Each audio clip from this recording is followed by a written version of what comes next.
Debbie McGuire's phone buzzed beside her bed. She stirred, reached for it blindly, just expecting some late-night notification, or maybe a message from one of her kids out celebrating. Instead, it was from Hannah, her daughter. It read, "I'm sorry, Mom. I thought this was the right decision. I tried to heal and cope with it all, but I'm not okay." Her heart sank. Another message followed. "I tried messaging Loach, but he doesn't want anything to do with me now. Please check in on him. This is going to break his heart." The mother sat bolt upright. She knew that something was off. She fired back with message after message. "Where are you? You're not making sense. You're not going back to him.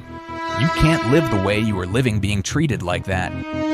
But she received no reply, and within just hours, smoke would rise from the bushland outside Ballarat, and it would lead to Hannah. Debbie knew her daughter. She knew her voice, her moods, her way of typing. That's why, even as the words glowed on her screen, something inside her recoiled. It didn't feel like Hannah. The spelling was right. The punctuation was perfect. But it was actually a little too perfect. Hannah was usually casual in her messages. She'd use emojis, abbreviations, and scatter typos when she was rushing. But this read like something written too carefully. The mother's immediate instinct wasn't pure grief. She didn't know quite what had happened. Instead, it was mixed with suspicion. Still, she couldn't afford to assume. She called, texted, called again. 23 messages in total. "Where are you? Please pick up. Come home to Mom, Hannah. I love you." But the phone stayed dark. By dawn, Debbie was in the car driving to the Sebastopol house that Hannah once shared with her ex-partner, Lachlan Young.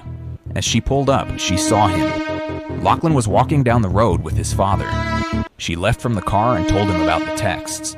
She asked if either of them had seen her daughter. Lachlan blinked. He looked confused and concerned. He said that he'd gotten messages too. Said that he was worried too. Mother Debbie just wasn't sure what to believe, but she told him what needed to happen. She was going straight to the police. The official missing persons report was filed just after sunrise, but by then, emergency services were already dealing with something much worse. A call had come in at around 5 a.m.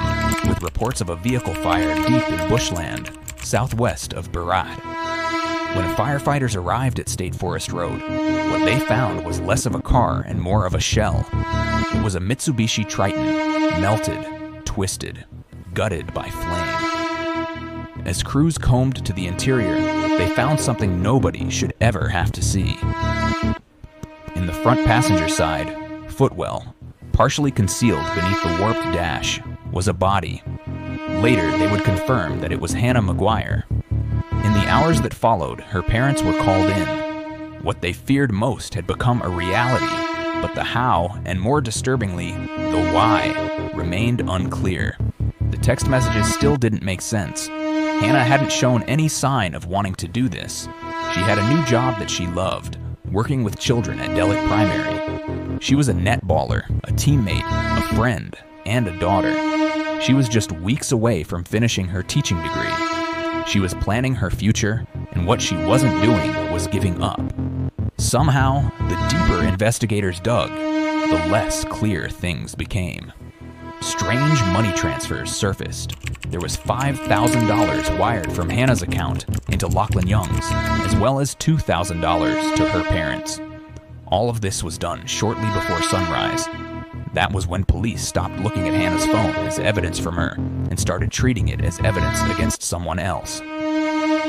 Just days earlier, Hannah had returned to the home that she once shared with Lachlan Young. It was meant to be a simple visit. She was just collecting a few final belongings, tying off some loose ends from a relationship that had already unraveled. There was a second intervention order in place issued just weeks earlier after Lachlan had attacked her car while she tried to pack up and leave. That time, she was with her father, but this time she went alone. Police would later pinpoint the time of Hannah's final moment to being between 1:50 a.m. and 2:53 a.m. on April the 5th, inside that time window. While her parents were asleep, while her friends were unaware, Hannah's time on this earth came to an end. Everybody close to Hannah knew that she had been trying to get out of her old relationship. She'd been with Lachlan for nearly 3 years, and for most of that time, her friends and family had watched her spirit shrink. Her father, Glenn, had even helped her break into her own house one time after Lachlan confiscated her keys. Her mother, Debbie, had received panic phone calls where Hannah sobbed into the phone, begging for help as Lachlan followed her in his car, even trying to run her off the road, screaming at her to pull over. It wasn't a mystery to anyone who saw them together. Lachlan had a temper. He drank too much, and he didn't treat Hannah very well. In order to protect herself and start afresh, she'd taken out an intervention order. She told her workplace that he was threatening her, and that school had even gone into lockdown after Lachlan allegedly called to say that he was coming to get her. The school then assigned staff to monitor the exits, and Hannah was told to stay near the building at all times just in case. Her friend and colleague Danielle McCon remembered asking Hannah directly, "Are you safe?" And Hannah's reply really stuck with her. She said, "I don't know." Still though, in spite of all of this, Hannah was making moves. She'd spoken to a solicitor with her dad. She sorted out her banking, now separating her finances from the old relationship. She was stepping into the new chapter of her life, and her friends noticed this too. She had found such a glow, one friend said in court, but it wouldn't last. On April the 4th, just hours before her time came to an end, Hannah was at the pub in Clough, smiling, laughing, sharing pizza with her netball team. This was the last time that anyone saw her alive. The McGuire family temporarily closed its pub here in Clough, following Hannah's death, but tomorrow it will reopen with the help of the former publican. Just one example of how this tight-knit community is banding together. He's willing to come back and open the pub for us, so that the money could keep ticking along and support themselves. It's sad what happened, especially in a small town where everyone's pretty close and tight. As the investigation deepened, Lachlan Young's story began to fall apart. He had told Hannah's parents that he was worried. He told police that he didn't know where she was. He feigned shock at the money sent to his account from Hannah's. He played the concerned ex-partner, but the timeline didn't seem to match up. The messages from Hannah had been sent after investigators believed that she was already gone, so something was brewing. And then came the trial, an emotional exit from Ballarat's courthouse for Hannah McGuire's family, after they came face to face with the man police allege killed their daughter. As you can imagine, this is a very devastating time for the family, for Hannah's loved ones, and for our community as a whole. The defense would later argue that all of this happened due to a fight, that Hannah's time coming to an end was really just an accident, that Lachlan had thrown her to the ground during an argument, and that she'd hit her head on the bathroom sink. But prosecutors just weren't convinced. They argued instead that it was calculated that Young had planned this, as well as the cover-up that followed. They pointed to a chilling piece of testimony from a friend of Young's named Benjamin O'Keefe. Ben, as he is referred to, told the court that Lachlan had pitched a plan just days earlier. He wanted to roofie Hannah to put her behind the wheel and then crash the car, making it look like an accident. The goal was apparently to stop her from taking the house that they had owned together, to stop her from leaving him behind. Ben told him that this sounded like a terrible idea. He told him that he wanted nothing to do with it.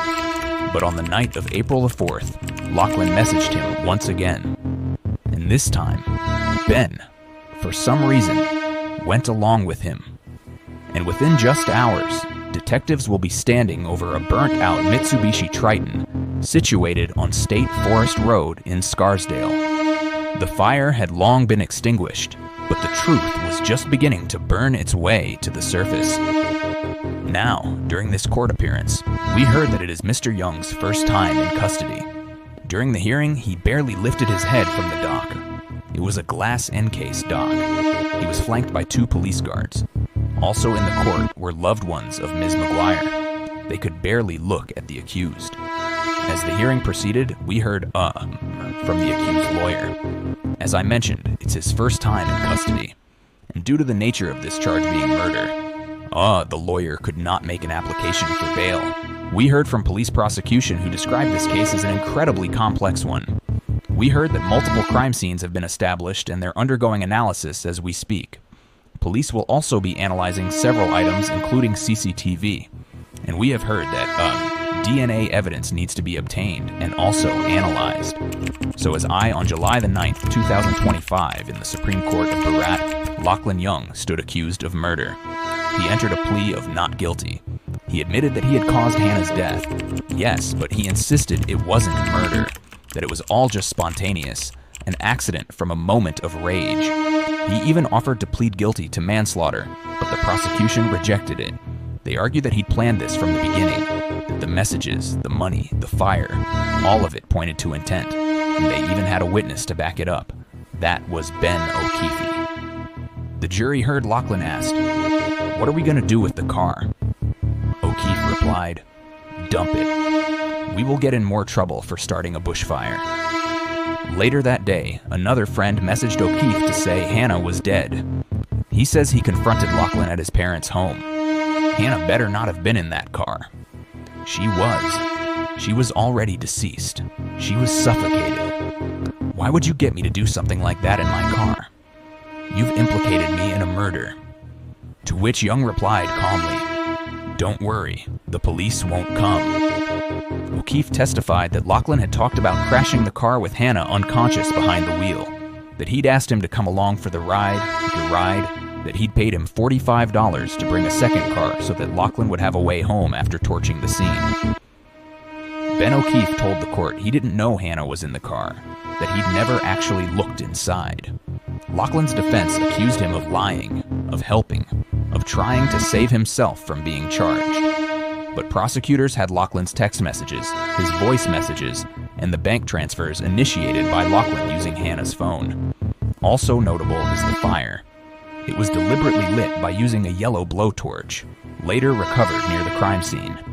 Evidence was now piling up against him. And then a sudden shift, a development that would bring the entire courtroom to its feet.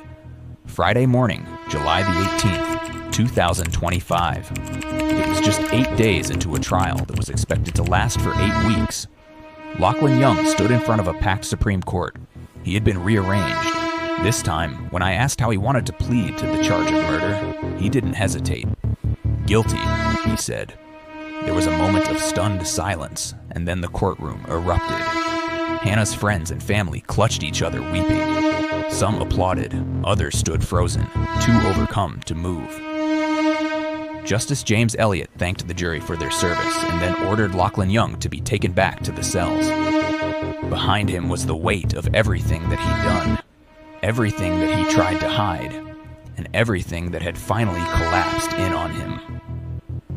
Hannah's family is from here in Clunes, around 30 minutes from Ballarat. This pub is where her dad last saw her. Tonight, it'll be where the community celebrates a bittersweet legal win. It's one thing to lose a daughter. It's another to hear her killer speak the truth for the first time. Hannah McGuire's parents vindicated after the worst was confirmed by the very person responsible for destroying their world. Lachlan Young suddenly changing his plea to guilty, admitting he murdered his ex. A mid-trial confession that was met by a roar of applause. It was a stunning twist in the trial, which has already been running for 8 days. Young had admitted he killed Ms McGuire and staged her death to look like a suicide before torching her car with her body inside in remote bushland near Ballarat. But until today, he denied he intended to do it, claiming his former partner's death was unplanned and spontaneous. Then this morning, he had a dramatic change of heart and was rearranged, pleading guilty to murder. It's a moment Hannah McGuire's grieving family has been waiting for since her death 15 months ago. He had tried to erase a life to turn a desperate, violent act into something else that would absolve himself entirely, but in the end, the truth held out. Thank you for watching this video. Please subscribe our YouTube channel, stay safe,